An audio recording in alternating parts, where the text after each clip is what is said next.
Gagangiri cooperative housing सोसायटीचे पदाधिकारी मंडळी, ज्यांनी आग्रहानं मला या ठिकाणी बोलवलं आणि ते श्री तावडेजी आणि सर्व पदाधिकारी मंडळींचं मी मनपूर्वक आभार मानतो की आज या ठिकाणी मला बोलवलं. मी आत्तापर्यंत 5,900 सोसायट्यांमध्ये गेलेलो आहे. रोज 1 किंवा 2 सोसायट्या. आज 2 सभा होत्या, 1 पूर्ण केली, 1 आत्ता, आणि शनिवार रविवारी 4 सभा. असं मी गेली 5 ते 8 वर्ष करतोय. दिवसा देखील झूम कॉलवर मीटिंग्स पदाधिकाऱ्यांच्या चालू आहेत. हे सातत्यानं करण्यामागे उद्देश हा साधा आणि सोपा आहे. मराठीत चालेल ना? उद्देश अगदी साधा आणि सोपा आहे की मूळ मुंबईतल्या रहिवाशांना मुंबईतून बाहेर फेकलं जाण्याची जी प्रक्रिया आहे ती शक्यतो थांबवण्याचा प्रयत्न करावा. अनेक वर्षांचा अनुभव आहे. वयाच्या 25व्या वर्षी मी आमदार झालो. 26व्या वर्षी राज्यमंत्री पदाचा दर्जा मिळाला. 28व्या वर्षी कॅबिनेट मिनिस्टरचा दर्जा मिळाला आणि अनेक मोठी पदं भूषवण्याचा योग माझ्या नशिबी आला. पण ह्या पदांवर असताना हे पद माझं नाही, हे लोकांची सेवा करण्यासाठी दिलेलं पद आहे आणि या पदातून कोणत्याही पद्धतीचा लाभ आपण घ्यायचा नाही असा एक नियम आयुष्यभर पाळला. अलीकडच्या काळात असे नियम स्वतःवर घालून देणारे किंवा नियम पाळणारी लोक फार कमी आहेत. किंबहुना अगदी काही शिक्षण नसलेले लोक साधा नगरसेवक झाला तरी वर्षभरात 2-4 कोटी रुपये कमवतात. 5 वर्षाच्या कारकिर्दीत 20-25 कोटी त्यांच्या नावावर राहतात.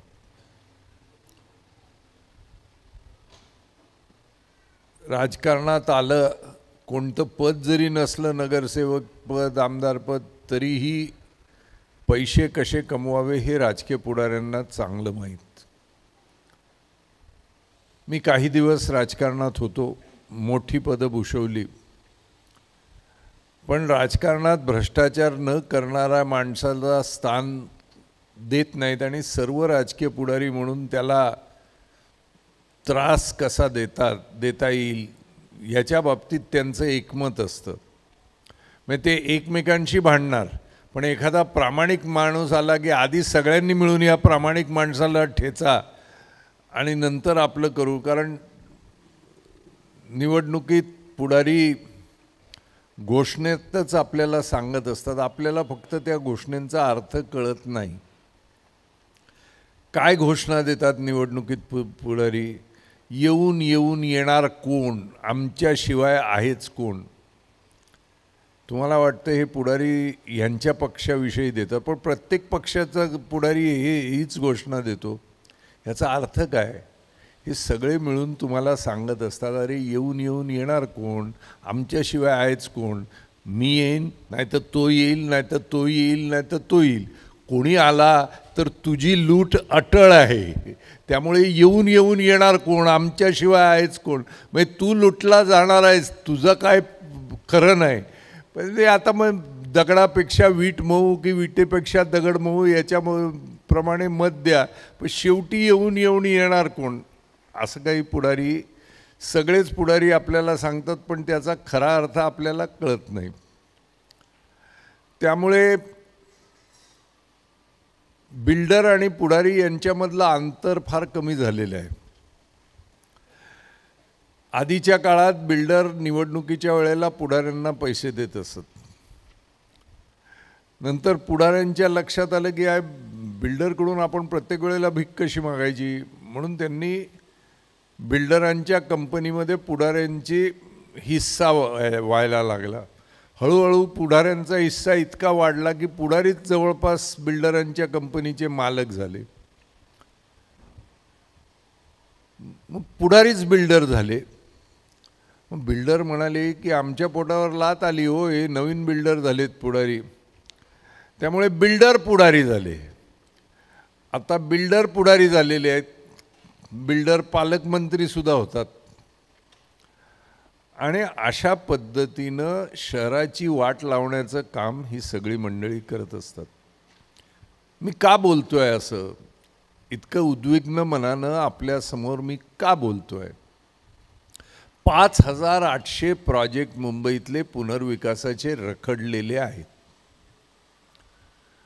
कुठे 2 वर्ष, कुठे 5 वर्ष, कुठे 8 वर्ष, कुठे 10 वर्ष. मी सगळ्यांना माहीमच्या एका आमच्या देशपांडे काकांची कथा सांगत असतो, आजही ती सांगणार आहे. माहीमला राहत होते, ह्याला झाली 14 वर्ष. आज आपण 25ला आहोत, मला वाटतं 2000 किंवा 2001ला ही गोष्ट झाली. देशपांडे काकांकडे 2 बेडरूमचं घर होतं. बिल्डर आले आणि लोकांना आनंद झाला की बिल्डरची मीटिंग बोलावली की सगळ्यांच्या घरी एक दिवस आधी मिठाईंचं पुडकं झालं. मुलांना क्रिकेटचे बॅट मिळाले, बॅडमिंटनची रॅकेट्स मिळाली, काही मुलांना 10वीमध्ये जास्त मार्क मिळण्याबद्दल पारितोषिक मिळालं. झालं, बिल्डर हा देवाचाच माणूस आहे असं सगळ्यांनी ठरवलं. देशपांडे काका स्टेट बँकेत काम करत होते, नोकरी करत होते स्टेट बँकेत, चांगल्या पदावर होते.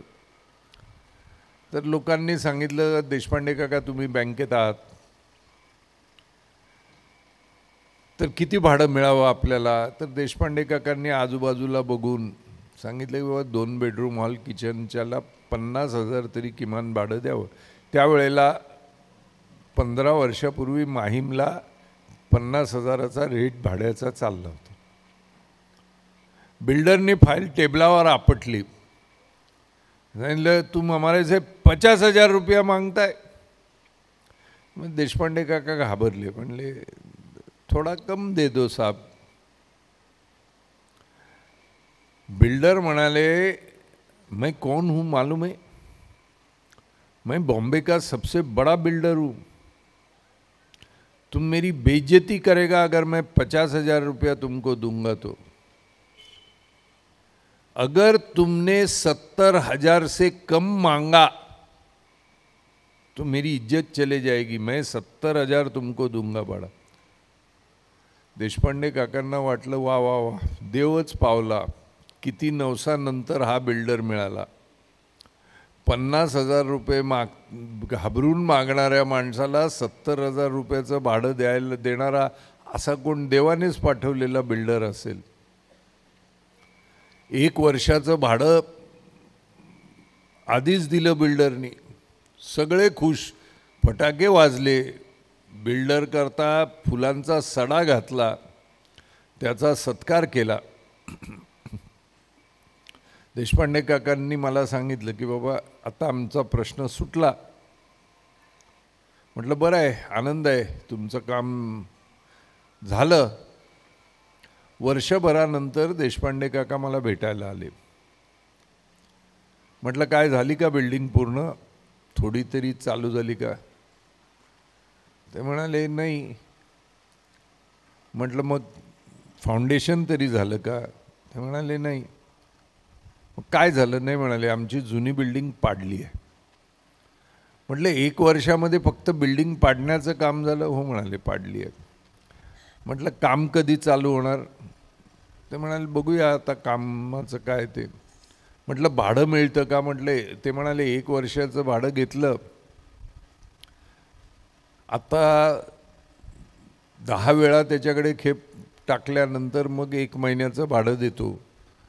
मला भीक मागितल्यासारखं वाटतं, रोज जाऊन त्याच्या दरवाज्यावर उभं राहावं लागतं. मी म्हटलं चला आपण महानगरपालिकेत जाऊ. म्हटलं सांगा यांच्या बिल्डिंग सोसायटीचं प्लॅन काय जरा बघू द्या. बिल्डिंग प्रपोजल डिपार्टमेंटवाले म्हणाले कोणत्या सोसायटीचं? यांच्या सोसायटीचं. म्हणाले यांचा तर प्लॅन अजून सबमिटच नाही झाला. 1.25 वर्षापर्यंत त्यांनी प्लॅनच तयार केलेला नव्हता, सबमिटच झालं नव्हतं. मग बिल्डर देशपांडे काकांनी जाऊन बिल्डरांना घाबरत सांगितलं की बाबा तुम्ही काही प्लॅन सबमिट केला नाही. ते म्हणाले तुम्ही माझा अपमान करता. महानगरपालिकेत जाऊन मी प्लॅन सबमिट केला की नाही हे विचारण्याचा अधिकार तुम्हाला कोणी दिला? अरे बाबा मला भाडं मिळत नाही, मी कुठे राहायचं मला कळत नाही, म्हणून मी विचारायला गेलो. ते म्हणाले असं विचारलं तर मी सोडून देईन तुमचं काम,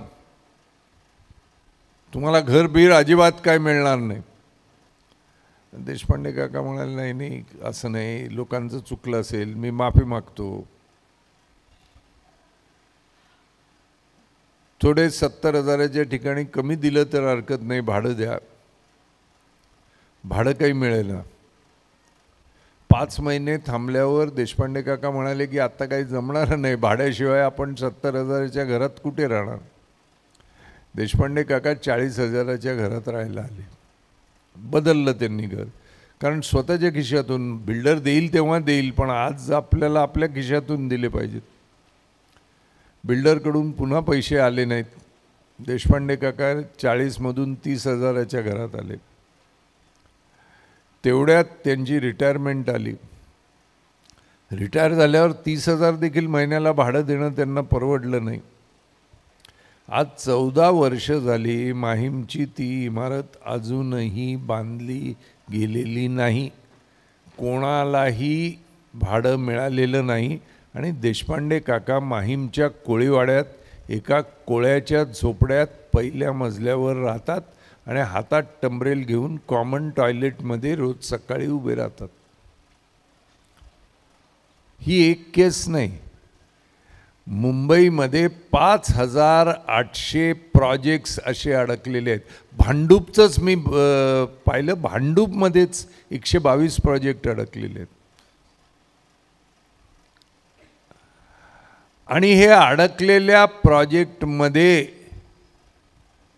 बेघर झालेल्या लोकांची संख्या 1,25,980 कुटुंबांची आहे. जगाच्या पाठीवर कोणत्याही शहरामध्ये सरकारी पुनर्विकासाच्या स्कीमला पाठिंबा देऊन रीतसर ॲग्रीमेंट करून स्टॅम्प ड्युटी भरून लोक बाहेर गेलेली ती बेघर होण्याची त्यांच्यावर पाळी झालेली नाही. 1,25,000 कुटुंब, एका कुटुंबात 4 ते 5 लोक, म्हणजे 6 ते 8 लाख लोक रस्त्यावर आहेत. जे त्यांचं झालं ते तुमचं होऊ नये म्हणून सर्व सोसायट्यांना मी जाऊन ही चेतावणी देत असतो. बिल्डर बोलायला गोड बोलत असतात, त्यांचं काय जातं तुम्हाला खोटं नाटं काही सांगायला. आणि जे मिठाई किंवा काय द्यायचे हे तुमच्याच पैशातून लुटून तुम्हाला द्यायचे असतात. इरिव्होकेबल कन्सेंट मागतात. काय असतो इरिव्होकेबल कन्सेंट? इरिव्होकेबल ह्या शब्दाचा अर्थ तरी लोकांना कळला का? इरिव्होकेबल म्हणजे कधी न मागे घेणारा कन्सेंट. एवढ्यावर समाधान नाही, इरिव्होकेबल पॉवर ऑफ अटर्नी मागतात. काय असते इरिव्होकेबल पॉवर ऑफ अटर्नी? म्हणजे ज्या जमिनीचे आपण मालक आहोत ती जमीन विकण्यासाठी, गहाण ठेवण्यासाठी, तारण ठेवण्यासाठी, त्यावर घरं बांधलेली आहेत ती विकण्यासाठी सर्वस्वी अधिकार आपण त्याला देत आहोत.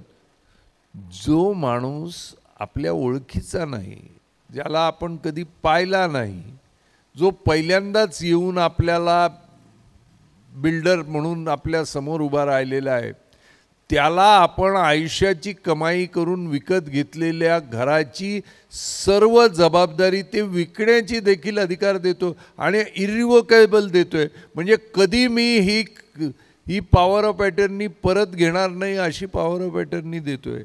हा वेडेपणा जगात कुठे झालेला आहे असं मला वाटत नाही, पण आपल्या बिल्डरांनी हे या गोष्टी काढल्या.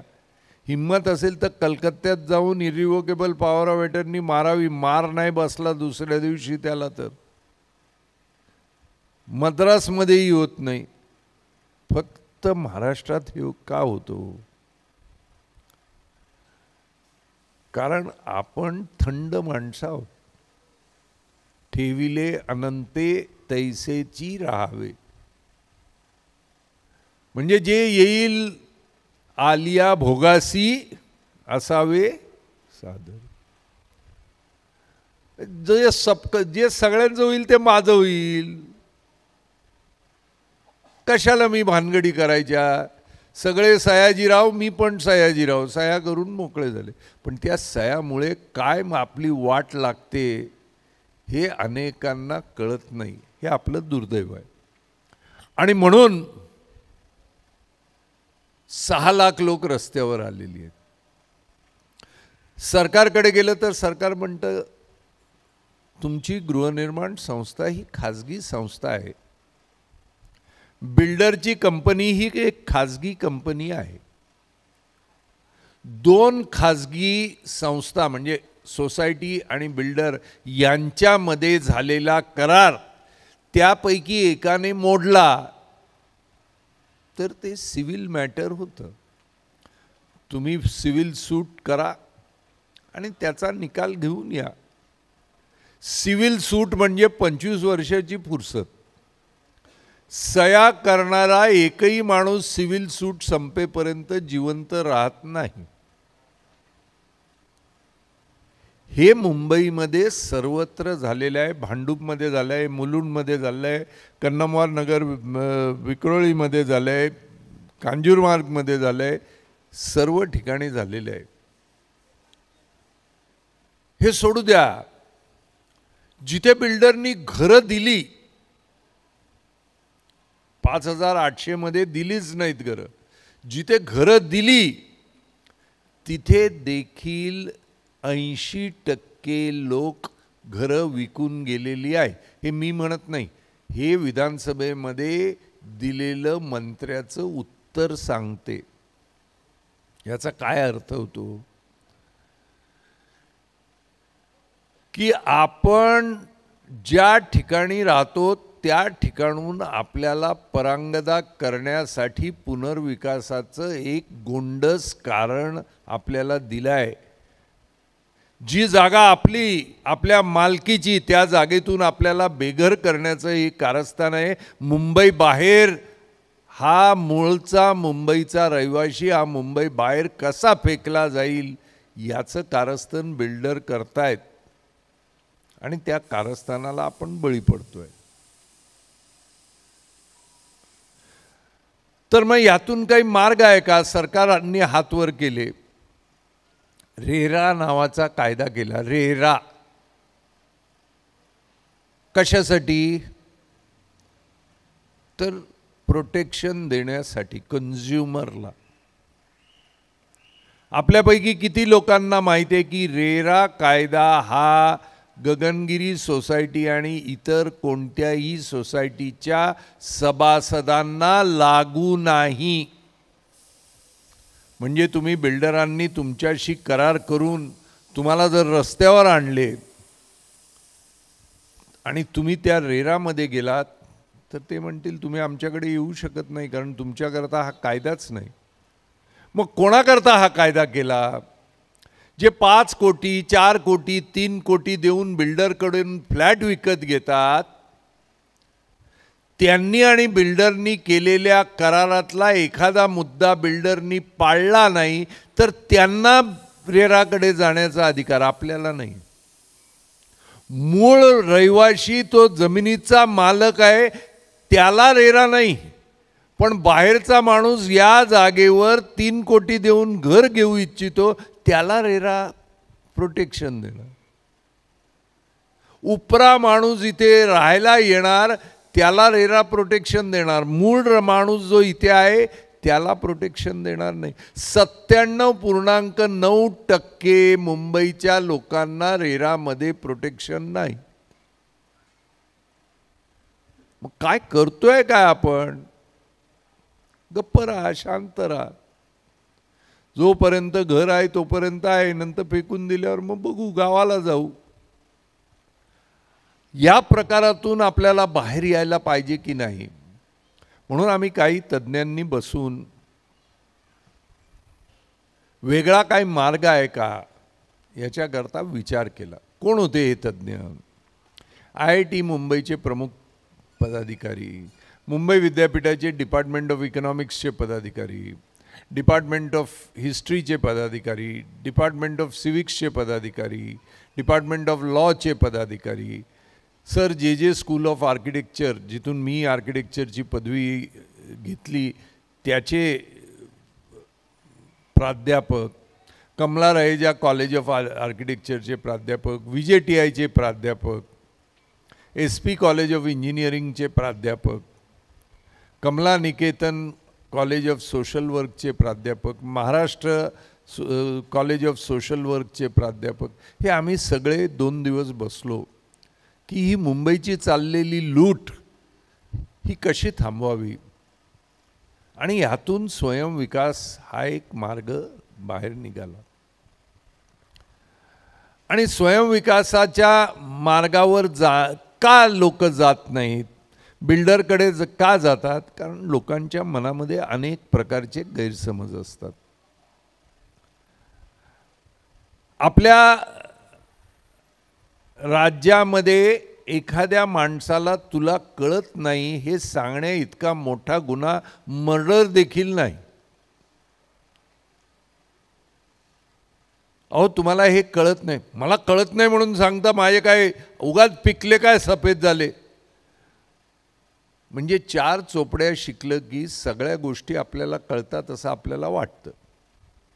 35 वर्ष मी मुंबई विद्यापीठात आर्किटेक्चर कॉलेजमध्ये शिकवतो. पेपर सेट करतो, पेपर करेक्ट करतो.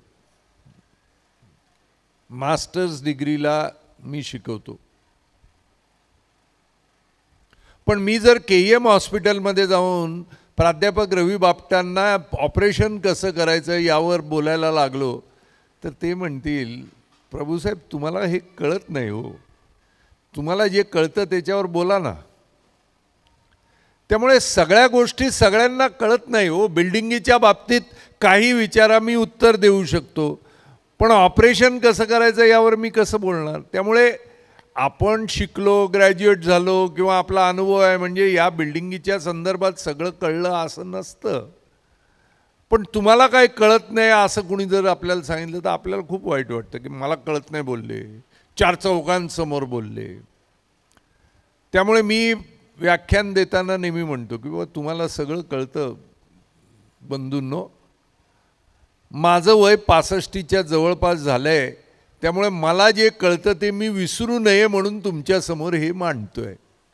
तुम्हाला काय न कळलेलं सांगण्यासाठी नव्हे, मी माझं ज्ञान विसरू नये म्हणून मी हे सांगतो. म्हणजे बाबा तुम्हाला सगळं कळतं, कळत नाही म्हणणं गुन्हा आहे. तर काय गैरसमज असतात आपले? 100 पैकी 90 लोक साध्या प्रश्नाच्या उत्तरात फेल होतात. काय तो साधा प्रश्न हो? 90% लोक फेल होणारे काय प्रश्न आहे माहिती आहे? बिल्डिंग कोण बांधतो? 90% लोक म्हणतात बिल्डर. उत्तर चूक. तुमच्यापैकी किती जणांच्या मनामध्ये असेल बिल्डिंग कोण बांधतो? आहे बिल्डरच बांधणार. कोणताच बिल्डर बिल्डिंग बांधत नाही. मागे लोढा आहे तो बांधत नाही, रहेजा बांधत नाही, रिझवी बांधत नाही, हिरानंदानी बांधत नाही, रुस्तमजी बांधत नाही. कोणताच बिल्डर बिल्डिंग बांधत नाही. बिल्डिंग बांधणारा जो प्राणी असतो त्याला कॉन्ट्रॅक्टर किंवा ठेकेदार असं म्हणतात. ठेकेदार म्हणजे बिल्डर नाही आणि बिल्डर म्हणजे ठेकेदार नाही. बिल्डर ठेकेदाराकरवी बिल्डिंग बांधून घेतो, बिल्डर कधी बिल्डिंग बांधत नाही. मिठाई पाहिजे तर हलवायाकडे जातो, केस कापायचे असेल तर केश कर्तनालयाकडे जातो. त्यामुळे बिल्डिंग बांधायची असेल तर कॉन्ट्रॅक्टरकडे जायचं, स्वतःला लुटून घ्यायचं असेल तर बिल्डरकडे जायचं. हा हिशेब आहे.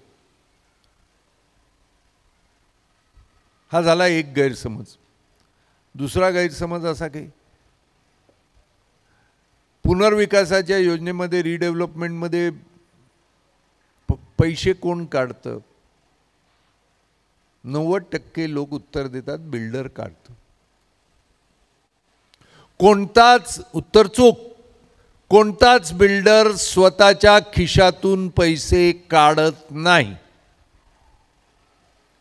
आता तुम्ही विचाराल, प्रभू साहेब ह्या आतल्या गोष्टी तुम्हाला कशा कळल्या? तुमच्या मनामध्ये जे काय आहे, 5,000च्या आसपास सभा झालेल्या आहेत, त्यामुळे मी काय बोलताना लोकांच्या मनामध्ये काय येतं हे माझ्या पटकन लक्षात येतं. मी स्वतः राजकारणात होतो, त्यानंतर राजकारणातून पूर्णपणे बाहेर आलो. आपल्यासारख्या प्रामाणिक माणसाचा राजकारणात काही काम नाही हे माझ्या लक्षात आलं. पण माझी बुद्धी आहे, माझे क्वालिफिकेशन्स आहेत, त्यातून माझा उदरनिर्वाह गेला पाहिजे, माझ्या मुलाबाळांचं शिक्षण व्हायला पाहिजे, म्हणून मी नोकरी केली. पैकी 5 वर्ष नोकरी या देशात बिल्डरांना फंड देण्याची जी सगळ्यात मोठी संस्था आहे, 3,000 कोटीची संस्था, त्या संस्थेत प्रमुख सल्लागार म्हणून मी नोकरी केली. त्यांनी माझी खूप चांगली काळजी घेतली. 7 आकडी पगार महिन्याला मिळाला. म्हणजे पूज्य लक्षात घ्या, 7 आकडी पगार प्रत्येक महिन्याला मिळाला. मर्सिडीज गाडी मिळाली, सगळं काय मिळालं, घर मिळालं वेगळं, मर्सिडीज गाडी. आणि मी त्यांच्याकडे इमाने इतबारे नोकरी केली. पण यातून जेव्हा बिल्डर आमच्याकडे पैसे मागायला येत होते, कारण बिल्डरांना पैसे देणारी संस्था होती, तेव्हा बिल्डर नेमकं काय करतात हे आम्ही आणि कशा पद्धतीनं त्यांचा हा धंदा चालतो हे पूर्णपणे मी समजून घेतलं. त्यानंतर माझी 5 वर्षाची टर्म तिथे संपल्यानंतर देशातल्या 5 बिल्डर्सपैकी टॉपच्या 3 बिल्डरकडे मी नोकरी केली, प्रत्येकी 4 वर्ष, 3 वर्ष, 4 वर्ष. नोकरी ही करायला पाहिजे होती, मुलं वाढलेली होती. मी आधी आमदार झालो त्यावेळेला 25 वर्षाचा होतो, लग्नही झालं नव्हतं. दरम्यान लग्न झालं, मुलं झाली, मुलं मोठी व्हायला लागली, त्यांच्या गरजा वाढायला लागल्या. त्यामुळे राजकारणातून काही भ्रष्टाचार करून पैसे काढण्याची दानत माझ्यामध्ये नव्हती. म्हणून आर्किटेक्ट आहे, नोकरी कोण देणार? बिल्डिंग लाईनमध्येच देणार ना, त्यामुळे बिल्डरकडे नोकरी केली. पण नोकरी करत असताना केवळ बिल्डरचं काम करतो अशी कंपनी घ्यायची नाही, मोठी कंपनी घ्यायची ज्याचा खरा धंदा वेगळा असेल, त्यातून तो बिल्डरचं काहीतरी काम करत असेल, अशा ठिकाणी आपण नोकरी करावी. अशा 3 बिल्डरांकडे नोकरी केली. त्यामुळे बिल्डर नेमके हे रिडेव्हलपमेंट प्रोजेक्ट कसे करतात याचा मला पूर्ण अनुभव आहे. 1-2 वर्षाचा नाही, 10-10 वर्षाचा अनुभव आहे. त्यामुळे मी जे सांगतो ते अनुभवातून सांगतो. मला त्यातली माहीत आहे, कारण त्यांच्याबरोबर मी नोकरी केली आहे म्हणून हे सांगतो. तर कोणताच बिल्डर स्वतःच्या खिशातले पैसे रिडेव्हलपमेंटमध्ये टाकत नाही. मग कसे पैसे उभे करतो? तर प्रत्येक बिल्डिंगीला नवीन कंपनी तयार होते, त्याला SPV असं म्हणतात. जी मुलं इकॉनॉमिक्स शिकलेली आहेत त्यांना हे कळतं. SPV म्हणजे स्पेशल पर्पस व्हेइकल. एक प्रोजेक्ट, एक कंपनी, त्या कंपनी करता तो प्रोजेक्ट चालू करायचा आणि तो प्रोजेक्ट संपला, त्यातून सेलेबल एरिया विकला की ती कंपनी बंद करायची, वाइंड अप प्रोसिडिंग म्हणतात त्याला. तर या SPV मध्ये बिल्डरांचा सहभाग किती, तर पेडअप कॅपिटलमध्ये ₹1,00,000 आसपास टाकणार.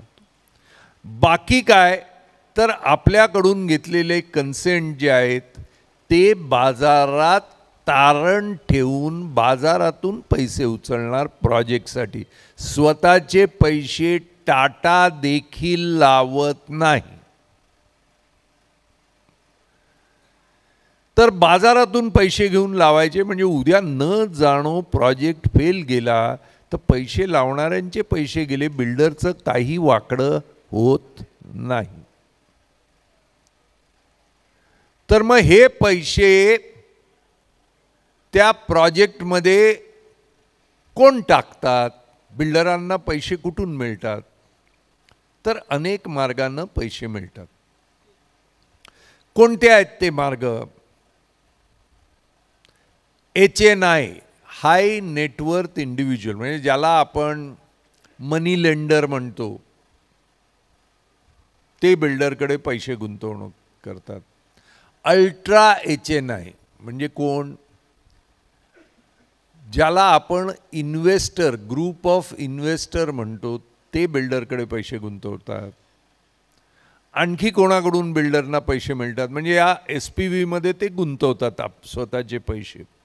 आणखी कोणाकडून बिल्डरला पैसे मिळतात, तर non banking venture capital fund. Reserve बँकेच्या सँक्शननी बिल्डरांकरता पैसे उभे करणाऱ्या कंपन्या आहेत 380, त्यांना non banking venture capital fund असं म्हणतात. ते बिल्डरांना पैसे देतात कर्ज म्हणून. आणखी कुठून येतं बिल्डरांना पैसे, तर बँकिंग व्हेंचर कॅपिटल फंड म्हणजे काय? ICICI venture capital fund, state bank of India venture capital fund,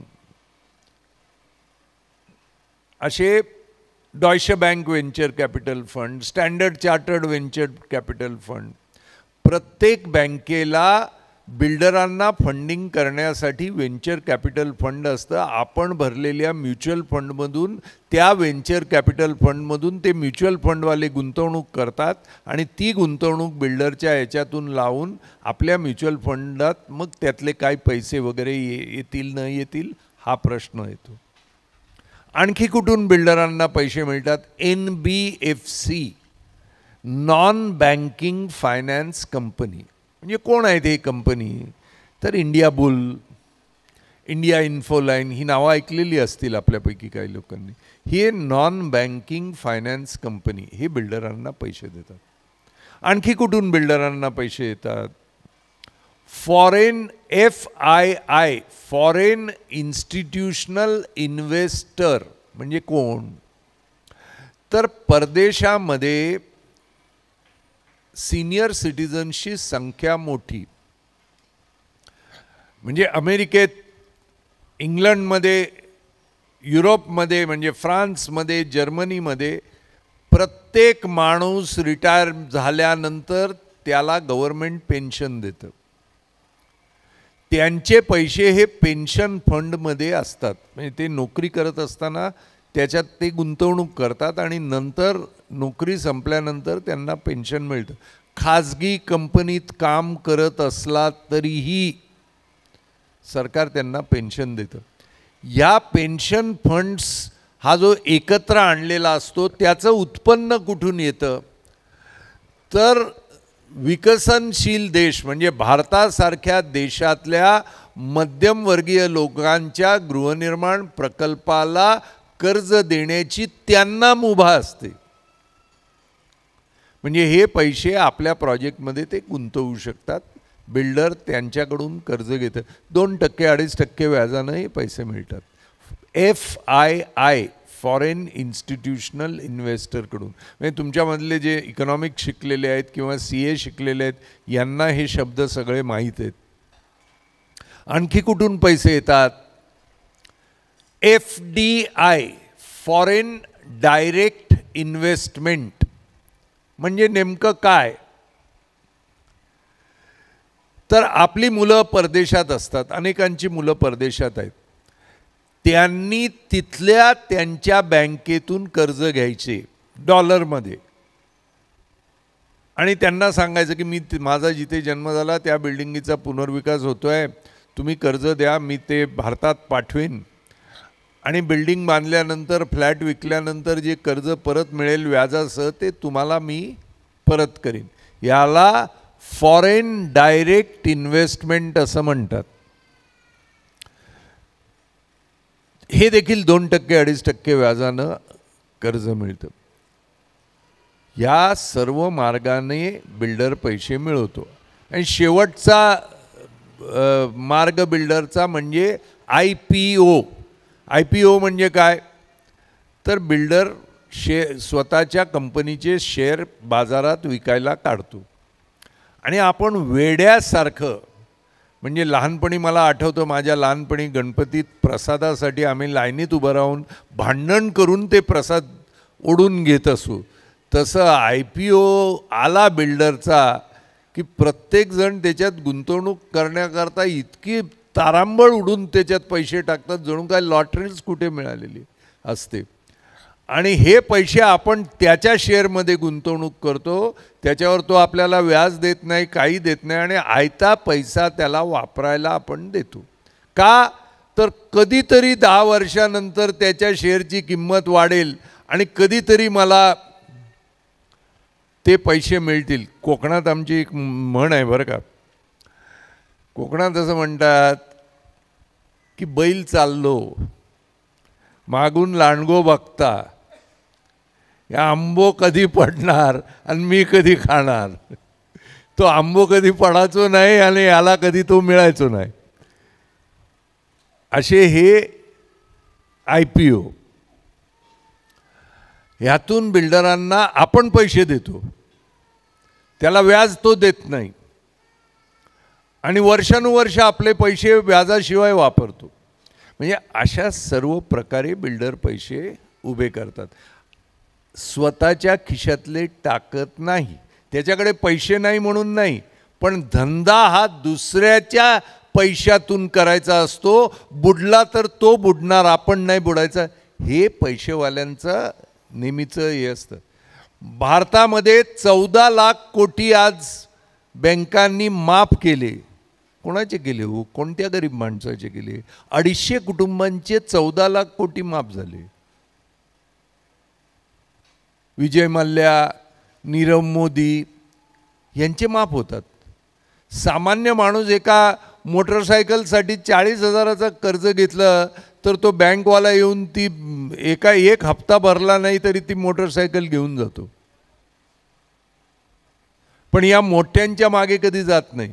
त्यामुळे हे बँकांचे पैसे घेऊन हे स्वतःच्या प्रोजेक्टमध्ये गुंतवतात आणि लॉस झाला तर तो बँकांचा, म्हणजे सामान्य माणसाचे पैसे जातात, यांचं काही जात नाही. तर अशा मार्गानं बिल्डरांना पैसे मिळतात. हे मी अनुभवलं आहे आणि हे मी पाहिलं. बिल्डरांकडे नोकरी केली त्यावेळेला मी ह्या सर्व गोष्टी अनुभवल्या. त्यामुळे जे मी सांगतोय ते माझ्या अनुभवातून सांगतोय, म्हणजे कोणी सांगितलं म्हणून मी केलं नाही. मी तिथे 3 वर्ष 4 वर्ष नोकरी केली, त्यामुळे ते कुठून पैसे आणतात, कसे आणतात याविषयी मला जितकी माहिती आहे तितकी कोणालाही नाही. तर बिल्डर स्वतःच्या खिशातून पैसे टाकत नाही. आणखी गैरसमज काय, बिल्डर आला म्हणजे परवानग्या फटाफट येतात हो. तो जातो तिथे आणि अधिकाऱ्यांशी बोलतो आणि परवानग्या आणतो. असं थापा काही लोक मारत असतात. बिल्डरांचे दलाल असतील, तुमच्या सोसायटीत आहेत की नाही माहीत नाही, प्रत्येक सोसायटीत 2-4 बिल्डरांची दलाली करणारी लोक असतात. मी ज्या वेळेला बिल्डरांकडे काम करत होतो त्यावेळेला अनेक सोसायटींचे दलाल आमच्याकडे यायचे, किंवा माझी सोसायटी आणतो चेअरमन सेक्रेटरीला मी कन्व्हिन्स करून, पण माझं काय, मग आम्ही त्यांच्याशी ठरवून घेतो तुझे इतके, ते लोकांना कळता का म्हणे, मला गपचूप ते द्यायचे, हे ठरलेलं असतं. काही ठिकाणी चेअरमन सेक्रेटरीज त्याच्यात इन्व्हॉल्व असतात, काही ठिकाणी चेअरमन सेक्रेटरी प्रामाणिक असतात, पण बिल्डरांची दलाली करणारे काही मेंबर असतात, ते सगळा माल खात असतात. हे मी माझ्या अनुभवातून घेतले, तुमच्या सोसायटीविषयी बोलत नाही, म्हणजे गैरसमज करून घेऊ नका. पण माझा जो अनुभव आहे तो मी सांगतो. त्यामुळे पहिला फोडायचा चेअरमन, सेक्रेटरी, ट्रेजररला, त्यांना काय पाहिजे ते द्यायचं, म्हणजे बाकीच्यांना लुटायला बिल्डर मोकळा झाला, अशी ती पद्धत. आणि मग प्लॅन चांगला नाही. मी जे कॉलेजमध्ये शिकवतो आणि माझ्या विद्यार्थ्यांना वारंवार सांगतो की असा प्लॅन करू नका, असा प्लॅन केलं तर परीक्षेत फेल व्हाल. माझ्या एखाद्या विद्यार्थ्यांनी बिल्डरनी केलेला प्लॅन जर पेपरमध्ये कॉपी केला तर त्याला मी 100पैकी 15 मार्कसुद्धा देणार नाही. का देणार नाही? तर बिल्डरचा उद्देश प्लॅन करण्यामागे मूळ रहिवाशांना चांगलं घर मिळावं हे कधीच नसतं. पैसे कमवणं हा उद्देश असतो. पैसे कमवण्याच्या उद्देशानं केलेला प्लॅन आणि चांगला प्लॅन याच्यामध्ये जमीन आसमानाचा फरक असतो. त्यामुळे कोणताच बिल्डर चांगला प्लॅन देत नाही. आपल्याला चांगला प्लॅन काय आणि वाईट प्लॅन काय हे कळत नसतं, आणि आपल्याला कळत नसल्यामुळे त्यांनी दिलेला प्लॅन चांगलाच असला पाहिजे असं आपल्याला वाटतं. मला मग कळतं ना चांगला काय आणि वाईट काय ते. तुम्ही भांडूपमध्ये असलेल्या या सर्व इथे येताना मी अनेक बिल्डरांचे त्यांचे प्लॅन घेऊन या, आणि मी स्क्रीनवर ते प्लॅन दाखवून त्यातल्या 50 चुका नाही काढल्या तर माझं नाव बदलून टाकेल. तर बिल्डर कधीच चांगला प्लॅन देत नाही. बिल्डर कसा प्लॅन देतो? मला माझा रोकडा जास्तीत जास्त लवकर कसा मिळेल तसा प्लॅन तयार कर, हे आर्किटेक्टला बिल्डर सांगत असतो. कारण तो धंद्यात आहे. धंदा करणाऱ्या माणसाला कसायासमोर भगवद्गीता पूर्ण वाचली तर तो त्याचा धंदा कधी बदलतो का? बिल्डरचा धंदा तुम्हाला फसवून पैसे कमवणं आहे, तो त्याचा धंदा का बदलणार? आणखी एक गैरसमज असा की बिल्डर बांधकाम उत्तम करून देतो. पुनर्विकास न करून रखडलेले 5800 सोसायटी सोडून द्या. जिथे पुनर्विकास झालाय अशा ठिकाणी जाऊन केवळ मूळ रहिवाशांना दिलेली घरं जरा एकदा पाहून या. विक्रीची जी बिल्डिंग आहे सेलेबलची ती चकाचक, आणि मागे मूळ रहिवाशांना पहिल्या वर्षीपासूनच गळायला सुरुवात. का? तर तुम्ही फुकटे. बिल्डरांच्या शब्दात, मी ज्या बिल्डरांकडे काम करत होते, मफतिया लोग को किधर भी डाल दो एक कोने में. म्हणजे ज्या जागेचे आपण मालक, ज्या जागेवर आपण मालकी गाजवली, ज्या जागेवर आपण सर्व काही राज्य केलं, त्या जागेवर आपण सर्वंट क्वार्टर वजा राहणार, आणि दर्शनी भागात विक्रीची टावर उभी राहणार, आणि ते विकून तो पैसे कमवणार, आणि आपण कुठेतरी मागे आपलं नगास नग म्हणून देऊन आपल्याला मोकळं करणार. हे सर्व बिल्डर असंच करतात. माझ्या ऐकिवात कोणा बिल्डरनी काही वेगळं केलेलं आहे अशातला प्रकार नाही. त्यामुळे आपला समज की बिल्डर उत्तम बांधकाम देतो. मी IITच्या प्रोफेसरसह माझ्या अध्यक्षतेखाली टीमनी 1000 बिल्डिंगी चेक केल्या, आणि त्यापैकी 70 ते 75% बिल्डरांनी बांधलेल्या बिल्डिंगीत मूळ रहिवाशांना दिलेली क्वालिटी ही C प्रकारची होती. आणि बिल्डर थापा काही मारतात. मला एका ठिकाणी सांगितलं, हमारा बिल्डर बहुत अच्छा है साहब, हमको भगवान का आशीर्वाद है, हमको अच्छा बिल्डर मिला. कैसे बोलते हैं तुमने उसको, कितना साल के से? नहीं नहीं 1 महीने के पहले ही मिला है, लेकिन बिल्डर बहुत अच्छा है. क्यों अच्छा है? वो हमको बोला तुमको हर चीज़ एक A क्वालिटी देगा. मतलब यानी क्या? वो बोला तुम्हारे घर में हर पाइप आएगा, हर नल का पाइप आएगा, वो सब A क्वालिटी देगा.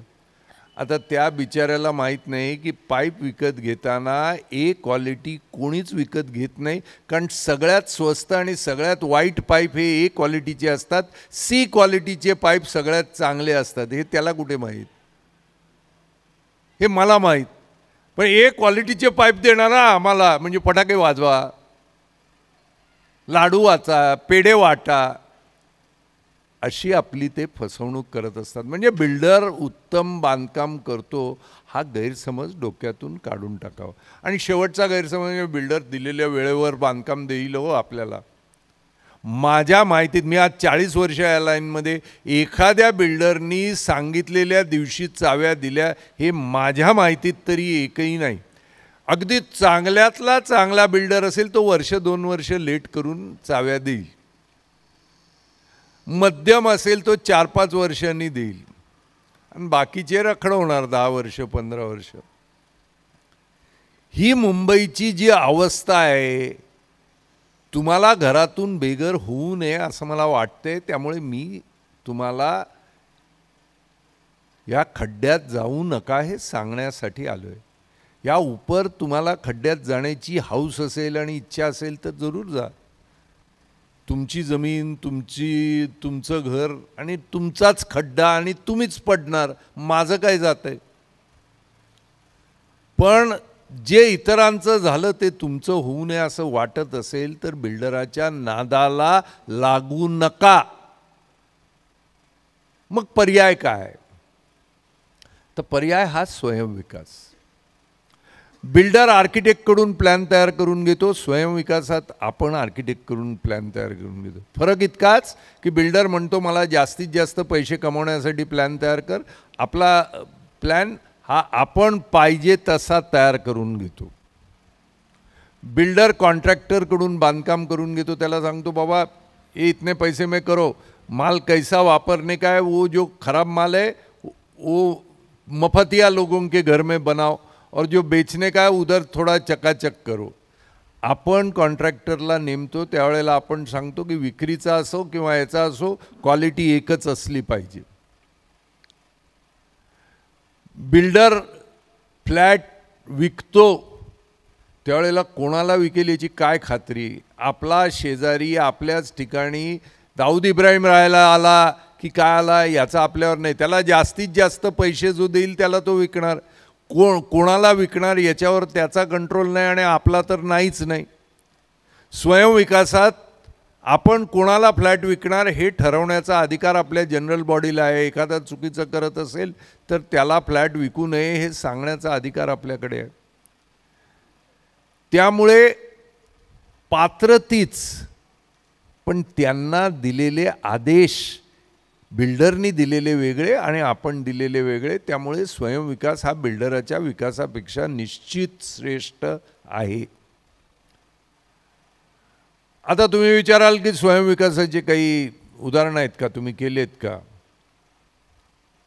मी म्हणतो नाही, मी नाही केले.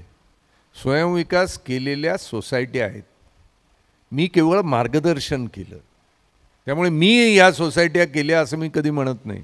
मी फक्त मार्गदर्शन मी केलं एवढंच सांगतो. आणि त्या मार्गदर्शन केलेल्या काही सोसायट्यांची चित्र मला वाटतं हे दाखवतील तुम्हाला.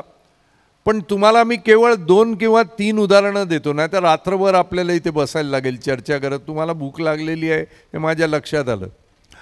तर 2 किंवा 3 उदाहरणं मी देईन. तुमच्या जवळच मुलुंड पूर्वेला पूर्वरंग सोसायटी आहे. 370 स्क्वेअर फीट कार्पेट एरिया प्रत्येकाचा होता. 24 बिल्डर आले.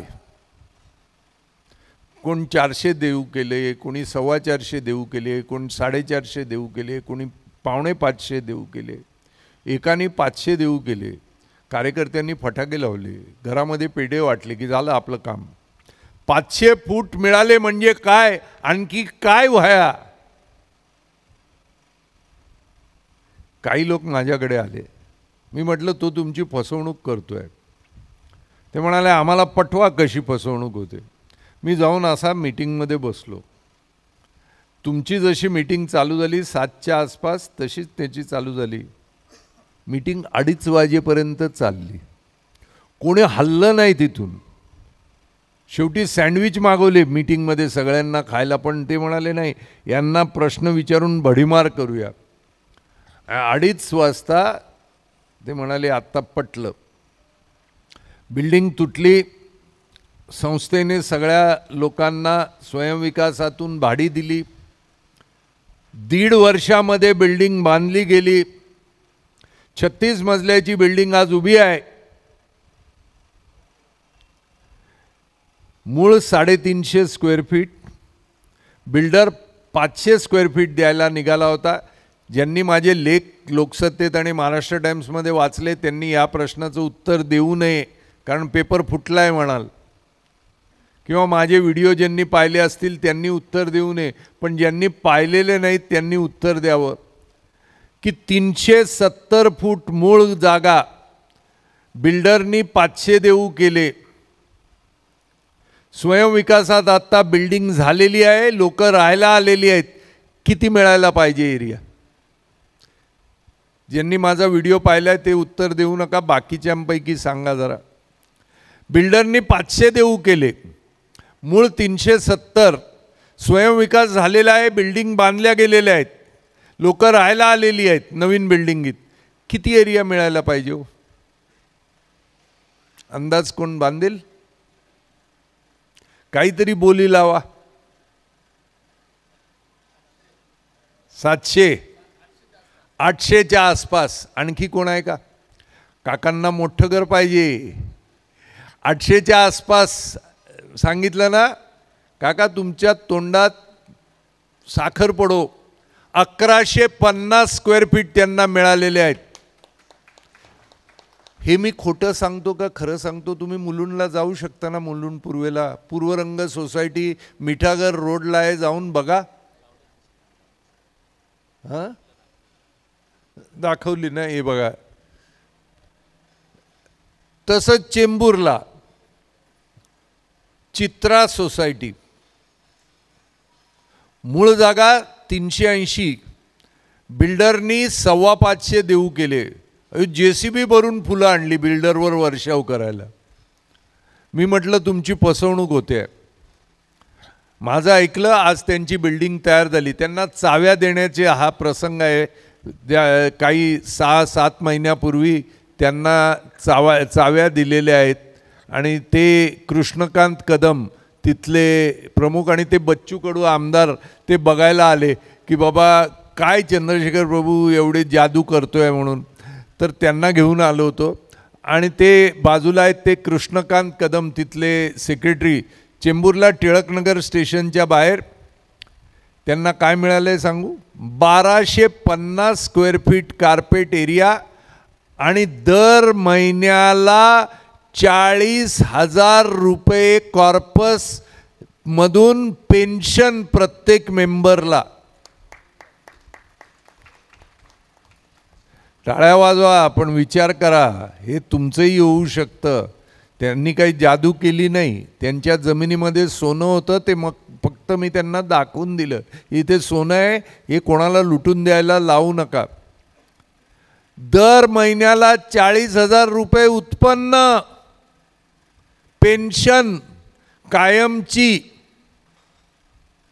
तावडे साहेब, पोस्टामध्ये इतकी वर्ष काम करून पण इतकी पेन्शन मिळताना मारामार असते नाही का?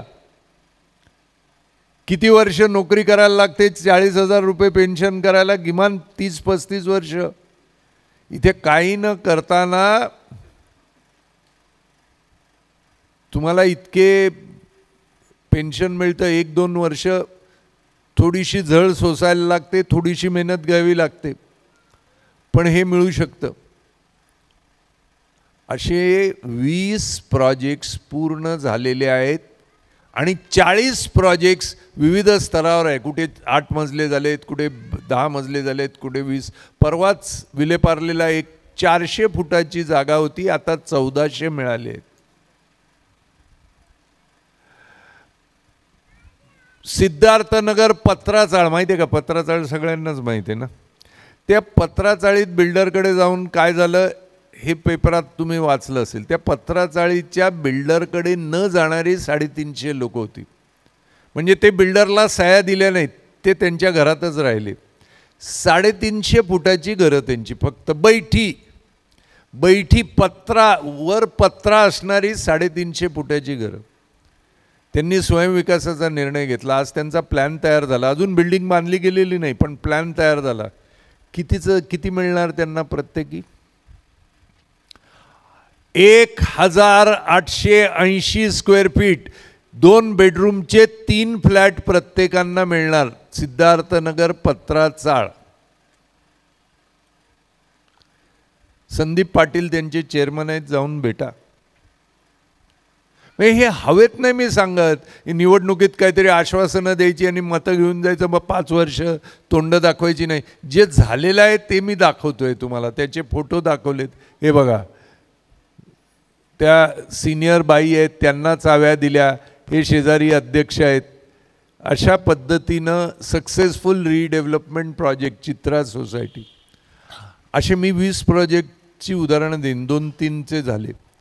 ही मुंबईमध्ये झालेली क्रांती आहे. पण ही क्रांती तुमच्यापर्यंत आलेली दिसत नाही, कारण अजूनही बिल्डरची दलाली करण्याची इच्छा ठेवणारी माणसं आहेत तुमच्यामध्ये. तर या आमिषाला बळी पडू नका आणि स्वयंविकासात जा. आता आपण हे केलं तर स्वयंविकासामध्ये तुम्ही गेलात समजा, तर पैसे कुठून येणार हा प्रश्न प्रत्येकाच्या मनामध्ये राहतो. त्याचं मी आता उत्तर देणार आहे. आणि पैसे कुठून देणार हा एक विषय तर झालाच, पण स्वयंविकासाच्या मार्गावर पुढे कसं जायचं याही प्रश्नाचं उत्तर देणार. आणि तिसरा प्रश्न असा आहे की सरकार काही आपल्याला फायदे देतात का, या प्रश्नाचंही मी उत्तर देणार आहे. सुरुवातीला सरकार काय फायदे देतं का या प्रश्नाचं उत्तर देतो. तुमच्याकडे फोन आहेत सगळ्यांकडे, इंटरनेट आहे, त्याच्यावर गूगलमध्ये जा आणि GR डेटेड 13 सप्टेंबर 2019 13 सप्टेंबर 2019ला स्वयंविकासाचा GR आलेला आहे. त्या GRची कॉपी यांच्याकडे मी दिलेली आहे. त्याची कॉपी सगळ्यांना मिळेल.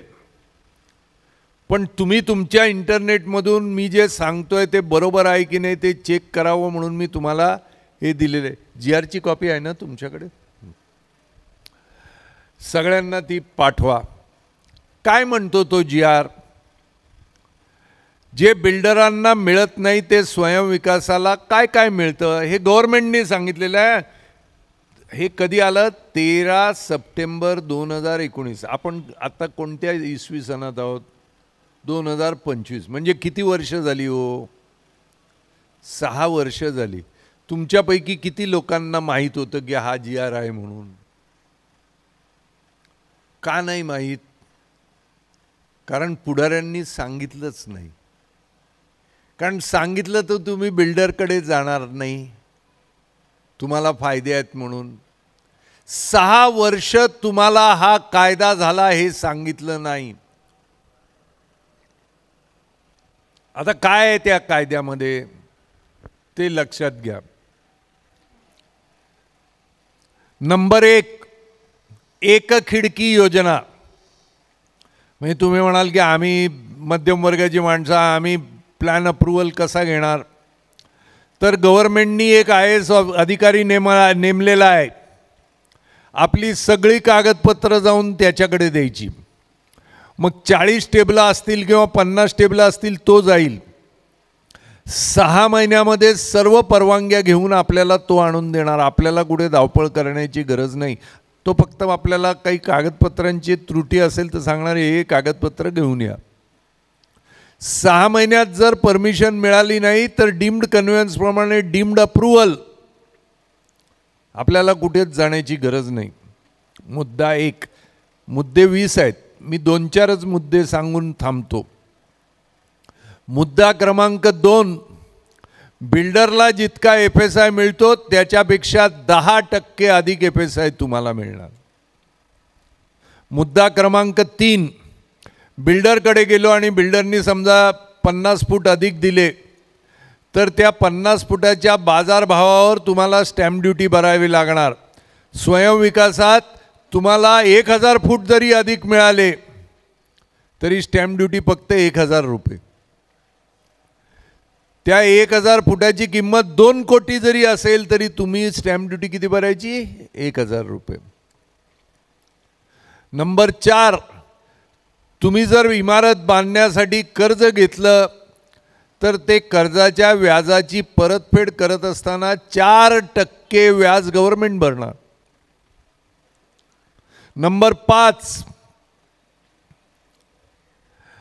आपल्या इमारतीमध्ये जो GST भरला जातो त्याच्यात आपल्या बांधकामाचा GST गव्हर्नमेंट माफ करणार, फक्त स्वयंविकासात, बिल्डरला नाही. नंबर 6, महानगरपालिकेकडून FSI विकत घेताना जे दर बिल्डरला भरायला लागतात त्याच्या निम्मे दर आपण भरणार. नंबर 7, ओपन स्पेसिस डेफिशियन्सीचं पेनल्टी जी भरायला लागते ते बिल्डर जे भरणार त्याच्या निम्मे आपण भरणार. नंबर 8, स्टेअरकेस आणि लिफ्ट करता जे प्रीमियम भरायचे ते प्रीमियम बिल्डर जितकं भरणार त्याच्या निम्मे आपण भरणार. हे मी सांगत नाही, या गव्हर्नमेंटचा कायदा आहे, हे 2019 पासून आहे. पण हे फायदे तुम्हाला मिळावेत असा कायदा तुम्हाला आला हे कोणी सांगितलं का तुम्हाला आजपर्यंत? मग माहीतच नसलं तर तुम्हाला हे फायदे कसे येणार? म्हणजे तुम्ही बिल्डरकडे जावं, अहो कशाला हे सगळ्या भानगडी करतात, मी देतो ना, तुम्ही जा बिल्डरकडे, आम्ही करतो काय करायचं ते, तुम्हाला घर मिळेल. मग आपली लोक कशी, अरे तुला घर मिळणार, मग त्याला काय मिळतं याचा कशाला विचार करतोय, सोडून दे, आपलं घर झालं ना, बास झालं.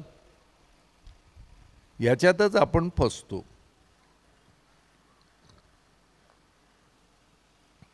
आता या GR मधले सगळे मुद्दे वाचून घ्या. हे GR तुम्ही ग्रुपवर टाका, जो GR दिलेला आहे तो, आणि तो ग्रुपवर टाका आणि सगळ्यांनी वाचावं. त्याच्यात काही कळत नसेल तर मला विचारा. त्याची अंमलबजावणी काही मुद्द्यांची झालेली नाही तर ती अंमलबजावणी सरकारकडून आपण त्यांच्या डोक्यावर बसून करून घेतली पाहिजे. आता पैसे कुठून येणार हा महत्त्वाचा विषय. मुंबई जिल्हा मध्यवर्ती bank, Maharashtra state cooperative bank, Thane जिल्हा मध्यवर्ती बँक, रायगड जिल्हा मध्यवर्ती बँक, पुणे जिल्हा मध्यवर्ती बँक, या सगळ्यांचं कन्सॉर्शियम झालं आहे. त्यांच्याकडे 10,000 कोटी आहेत आपल्याला कर्ज देण्यासाठी. एवढंच नव्हे तर स्टेट बँक ऑफ इंडिया आपल्याला कर्ज देते, NBFC आपल्याला कर्ज देते. ज्या ज्या संस्था बिल्डरना कर्ज देते त्या सर्व संस्था आपल्याला कर्ज देते. पण हे कर्ज कधी देते? ज्या वेळेला आपला प्लॅन मंजूर होतो त्यावेळेला देते. मग आता मंजुरीपर्यंतचे पैसे कोण काढणार एवढ्या पुरताच काय तो विषय आहे. तर मुंबईमध्ये जसं पूर्वरंग वगैरे ठिकाणी आम्ही 6 योजनांमधून पैसे उभे केले. ज्या व्यक्तीला पैसे देण्याची ऐपत नाही, सामान्य मेंबरला स्वयंविकासात एकही पैसा द्यावा लागणार नाही. म्हणजे काही लोक घाबरवतात, हे स्वयंविकास प्रभूसाहेब म्हणतात तुम्हाला 5-5 लाख रुपये काढायला लागणार, हे मेंटेनन्सचे 200 रुपये भरत नाही, 5 लाख रुपये कुठून काढणार? एकही पैसा मेंबरला भरायला लागणार नाही हे मी जाहीरपणे सगळ्यांसमोर सांगतो. मग पैसा कुठून येणार? तर आपली घरं बांधून, जे मोफत आपल्याला घर मिळते ते बांधून, मोफत एरिया मिळतोय तो घेऊन, उरलेला जो एरिया आहे फ्री सेलचा तो विकून त्यातून पैसे आपण काढणार आणि बँकेचे पैसे भरणार. पण आपल्यापैकी कोणाला त्याच्यामधून एक 100 फूट विकत घ्यायचे असतील किंवा 200 फूट विकत घ्यायचे असतील, काय विक्रीचा दर काय, कार्पेट एरियाचा दर काय आहे आज तुमच्या एरियामध्ये? हां, बिल्डर जे बिल्डिंगी बांधतायत त्याचा per square feet carpet area, carpet हा, बिल्टअप नाही, सुपर बिल्टअप नाही, कारण ती फसवणूक आहे.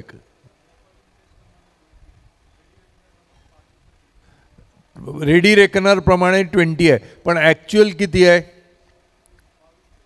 22-23. आपण 20 धरून चालू, कमीत कमी धरून चालू. जर 20,000 रुपयात बाहेरच्या माणसाला आपण विकणार असू, तर ज्याला 100 फूट अधिक पाहिजे असतील त्याला 30% डिस्काउंट, म्हणजे 14,000 रुपये पर स्क्वेअर फीटमध्ये. म्हणजे उदाहरणार्थ तुमचे 400 फूट आहे आणि स्वयंविकासात त्याच्यातून आणखी 200 फूट अधिक मिळाले फ्री, तर 600 फुटाचा फ्लॅट झाला.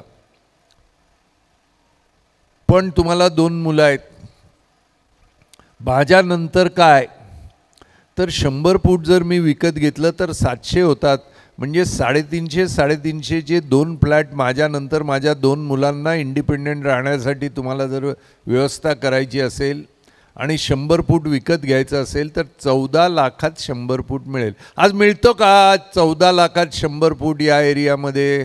कुणी सांगावं बरं. ते 14 लाख तुम्हाला आगाऊ भरण्याची आवश्यकता नाही. जितका एरिया तुम्ही डिस्काउंटमध्ये घ्याल त्याच्या 20% एरियाच फक्त तुम्ही ॲडव्हान्समध्ये भरणार, बाकीचे पैसे होम लोन तुम्हाला मिळणार. मग काही माबाग आहेत, आमचं वय 60पेक्षा जास्त आहे, आम्हाला होम लोन कोण देणार, आमचं उत्पन्न 0 आहे, आम्हाला होम लोन कोण देणार. सर्व स्वयंविकासात वयाची अट रद्द केलेली आहे. फक्त इतकंच की ज्याच्या नावावर घर असेल त्याला होम लोन जर त्यांनी घेतलं तर त्याच्या घरामध्ये नोकरी करत असणारा त्याचा जो नातेवाईक असेल, मुलगा असेल, मुलगी असेल, सून असेल, जावई असेल, त्याच्याबरोबर जॉईंटमध्ये ते लोन फॅमिली लोन मानलं जाईल आणि त्याचं वय 90 असेल तरी त्याला कर्ज आम्ही दिलेलं आहे. एक्स्ट्रा एरिया घ्यायला, एक्स्ट्रा एरिया नको असेल तर कर्ज घेण्याची गरज नाही, फ्री आहे. ही योजना नंबर 1. आता योजना नंबर 2, माझ्या मुलांना फ्री सेलमध्ये घर पाहिजे. माझा मुलगा माझ्याबरोबर इथे राहत होता, पण आता त्याचं लग्न झालं, हे घर कमी पडलं, तो आता वेगळ्या ठिकाणी राहायला गेला. पण त्याला इथे जर नवीन बिल्डिंग बांधली तर परत यायचं आहे, कारण आता तो डोंबिवलीला राहतो पण त्याला भांडुपला यायचं आहे. तर मग त्याने जर मेंबरची बायको, मेंबरचा मुलगा, मेंबरची मुलगी लग्न झालेली असली तरी नातू नात, आई वडील, आजी आजोबा यांच्यापैकी कोणालाही फ्रीसेलमध्ये घर विकत घेतलं तर 20% डिस्काउंट, म्हणजे 20,000च्या ठिकाणी 16,000 पूर्ण फ्लॅट.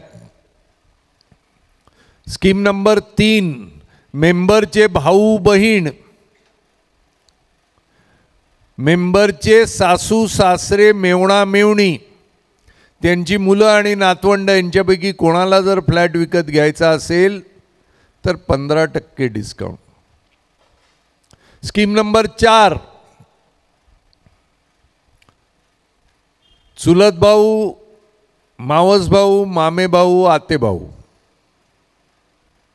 चुलत बहीण, मावस बहीण, मामे बहीण, आते बहीण, मेंबरच्या वडिलांच्या भावाची मुलं, मेंबरच्या वडिलांच्या बहिणीची मुलं, मेंबरच्या आईच्या भावाची मुलं, मेंबरच्या आईच्या बहिणीची मुलं, मेंबरच्या मिसेसच्या वडिलांच्या भावाची मुलं, मिसेसच्या वडिलांच्या बहिणीची मुलं, मिसेसच्या आईच्या भावाची मुलं, मिसेसच्या आईच्या बहिणीची मुलं, यांच्यापैकी कोणालाही फ्लॅट विकत घ्यायचा असेल तर 10% डिस्काउंट.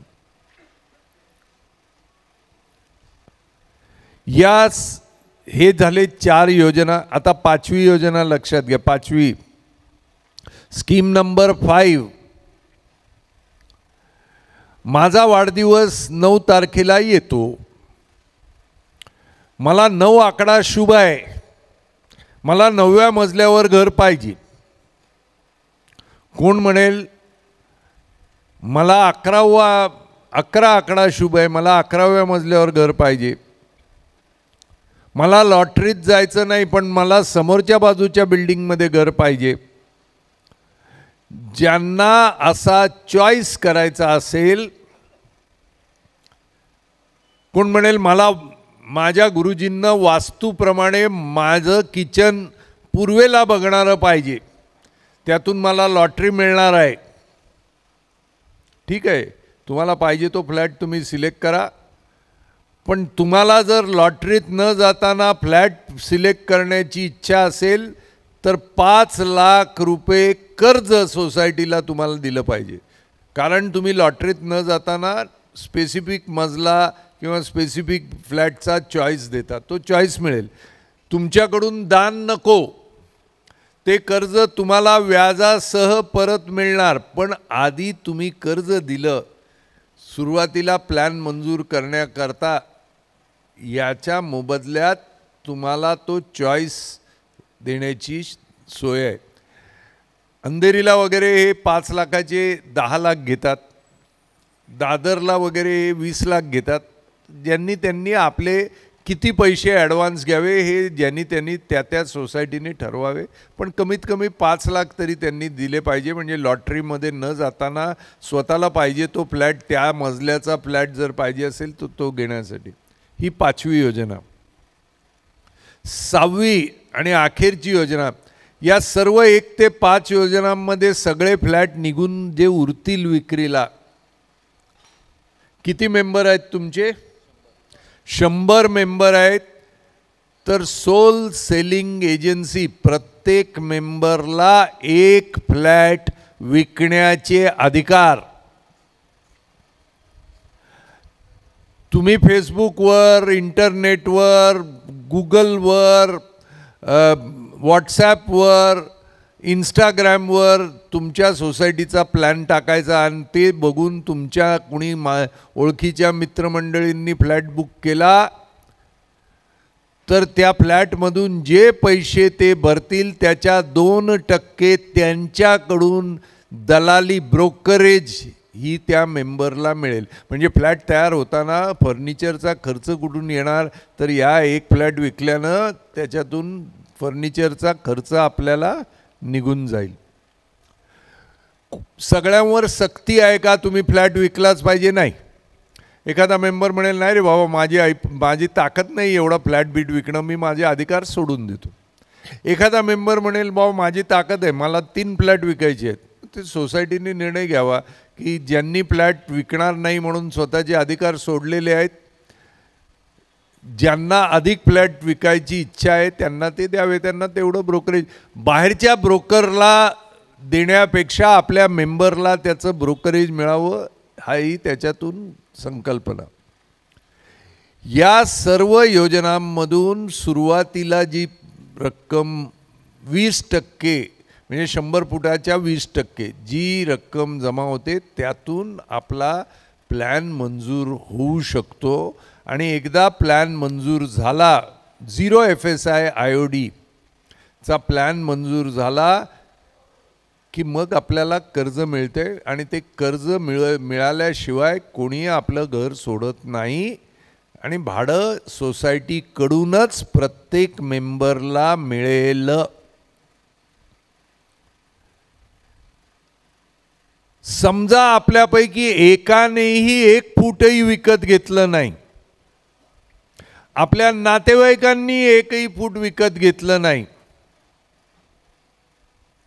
तरीही सुरुवातीला आपल्याकडे पैसे नसतील तर ते पैसे देणाऱ्या वित्तीय संस्था आपल्याकडे उपलब्ध आहेत. फक्त आपल्या फायद्यामध्ये त्यांना हिस्सा द्यावा लागेल. तर पैशाअभावी स्वयंविकास थांबणार नाही. कोण म्हणेल पैसा कुठून येतो? अरे कुठून येतो तेच सांगायला मी आलेलो आहे. एकाही मेंबरला पैशाची काळजी करण्याची आवश्यकता नाही. तुमच्या सोसायटीसाठी पैसा येईल त्याची खात्री झाल्यावरच घर सोडायचं आहे, तोपर्यंत एक वीट देखील हलवली जाणार नाही. बरोबर? हा होता स्वयंविकास. पैसे कुठून येणार हेही सांगितलं आणि कोणाकडून घेणार हेही सांगितलं, कसे घेणार हेही सांगितलं, या सर्व गोष्टी सांगितल्या. आता स्क्रीनवर तुम्हाला काही धक्का देण्याचं काम मी करणार आहे. तुमच्या जागेची कुंडली दाखवणार. ह्याच्यामध्ये ज्यांचा हार्ट जरा वीक आहे त्यांनी अधूनमधून प्रश्नोत्तरानंतर, त्याच्यानंतर प्रश्नोत्तर येतील. ज्यांचा हार्ट थोडंसं वीक आहे त्यांनी मध्ये मध्ये इथे हात ठेवत चला, कारण तुम्हाला काय मिळणार आणि बिल्डर तुम्हाला लुटून काय घेऊन जाणार हे आता स्क्रीनवर दिसणार आहे. त्याचं आपण कॅल्क्युलेशन करू. स्वयंविकासामध्ये सर्व निर्णय जनरल बॉडी घेत असते. कमिटी हे विश्वस्त आहेत आणि जनरल बॉडीने घेतलेल्या निर्णयाची अंमलबजावणी कमिटी करते. त्यामुळे आपसातले हेवेदेवे जे काय असतील ते बाहेर ठेवायचे. राजकीय पक्ष, राजकीय विचार हे बाहेर ठेवायचे. मंदिरात जात असताना चपला बाहेर काढतो आणि नंतर देवाकडे जातो, तिथे मी या पक्षाचा त्या पक्षाचा हा विचार होत नाही, तिथे देवपूजा हाच विचार असतो. तसं स्वयंविकासात येताना आपापले हेवेदावे, आपली भांडणं, आपले पक्ष हे सगळे बाहेर ठेवायचे. स्वयंविकासात आपला एकच पक्ष, स्वयंविकास हाच पक्ष. त्याचा निर्णय घेत असताना वेगळा कोणताही विचार करायचा नाही. बाहेर जाताना आपापले पक्ष, आपापल्या चपला घालून आपण जावं.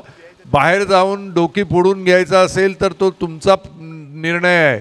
पण स्वयंविकासामध्ये आपसातले हेवेदेवे या स्वयंविकासाच्या आड येता कामा नये. इथे सगळ्यांचा फायदा कसा मिळावा एवढाच आपण विचार करूया आणि आपल्याला जास्तीत जास्त फायदा मिळवून घेऊया, याच्याकरताच सगळ्यांनी झटलं पाहिजे. ठराव करणं हे याच्यापेक्षा मोठं मला हे आज सगळ्यांनी मान्य केलं, केवळ हात वर करून चालणार नाही.